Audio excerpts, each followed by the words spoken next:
నమస్తే, welcome to reflection news. నేను శర్మ.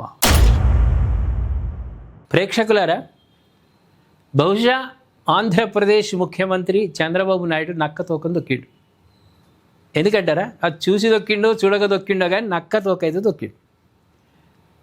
కేంద్రంలో బీజేపీ ప్రభుత్వానికి డంపింగ్ మెజార్టీ రాక బీహార్లో ఉన్న నితీష్ కుమార్, ఆంధ్రప్రదేశ్లో ఉన్న చంద్రబాబు నాయుడు ప్లస్ పవన్ కళ్యాణ్, వీళ్ళ పార్లమెంటు సీట్లు ఆయనకు అవసరం ఉన్నాయి. ఇప్పుడు అయ్యి ఏమవుతుందంటే వీళ్ళు అడుగుడు సరే, ఆయన కోట్లాది రూపాయలు సంతకం పెట్టుడు సరే. ఇక ఈ రాత్రి చంద్రబాబు నాయుడు మేలుకయ్యి, మోదీజీ రేపు నాకు ఒక 1000 కోట్లు పంపియవా అంటే తెల్లారకుందే పంపిస్తాడు.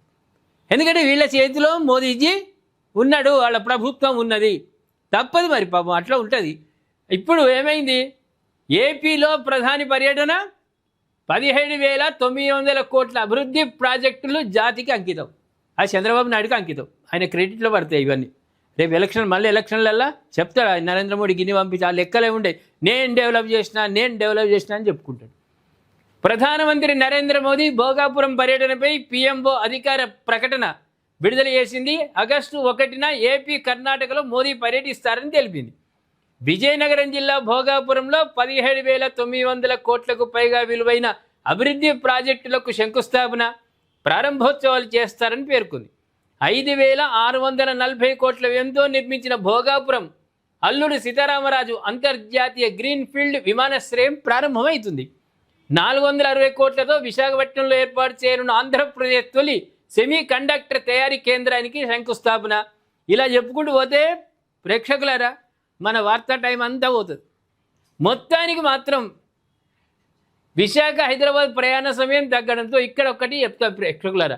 ఈ రహదారి ఎక్కడ? రహదారి 1880 కోట్లతో విలువైన జాతీయ రహదారి ప్రాజెక్టుకు ప్రారంభోత్సవం, శంకుస్థాపన. ఈ రహదారి ప్రాజెక్టులతో విజయవాడ ట్రాఫిక్ రద్దీ తగ్గడం, విశాఖ హైదరాబాద్ ప్రయాణ సమయం తగ్గడంతో పాటు ప్రాంతీయ అనుసంధానం మెరుగుపడుతుంది. ఆ ప్రాంతంలో ఉన్నటువంటి గ్రామాలకు కనెక్టివిటీ పెరిగే అవకాశం ఉంది.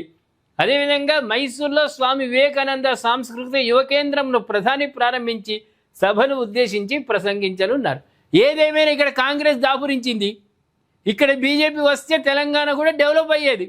ఈడ కాంగ్రెస్ రేవంత్ రెడ్డి అంటే నరేంద్ర మోదీని తిట్టుడు, కేంద్రంలో ఉన్నోళ్ళని తిట్టుడు, పోయి తర్వాత వారం రోజులకు కలుసుడు. ఒక్కసారి తిట్టినోని మనసులో ఎన్ని రోజులు ఉంటుంది? ఎలక్షన్ టైంలో వేరండి, తిట్లన్నీ మాఫీ అవుతాయి. కానీ ఇప్పుడు అనుకూలంగా ఆ ప్రభుత్వానికి, కేంద్ర ప్రభుత్వానికి అనుకూలంగా ఉంటే ఫండ్స్ వచ్చు, రావు. ఈ మోనార్క్ తిట్లు చూసినాం మనం.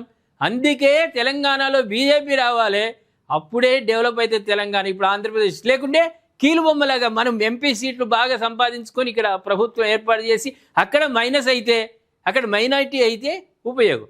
ఇప్పుడు తెలంగాణతోటి ఏమీ అవసరం లేదు కాబట్టి, ఆంధ్రప్రదేశ్ పవన్ కళ్యాణ్, చంద్రబాబు నాయుడు ఉన్నాడు కాబట్టి ఎన్ని వేల కోట్లైనా వాళ్లకు వెళ్తాయి. అంటే ఇక్కడ బీజేపీ వస్తేనే ఈడ డెవలప్ అవుతుంది. ఏ పార్టీని నమ్ముకున్నా గోవిందో గోవింద, ఎంకనదికి పోకుండానే మనకు తలనీలాలు ఇచ్చుకోవచ్చు. అందుకు మనం ఈ తెలంగాణలో మన తెలంగాణ అభివృద్ధి చెందాలంటే బీజేపీ ప్రభుత్వం రావాలి. ఏమంటారు ప్రేక్షకులారా? సమ్మతిస్తారా నా మాటతోటి? వ్యతిరేకిస్తారా? ఏదైనా సరే కామెంట్ రూపంలో తెలియజేయండి. సబ్స్క్రైబ్ చేసుకోండి, షేర్ చేయండి.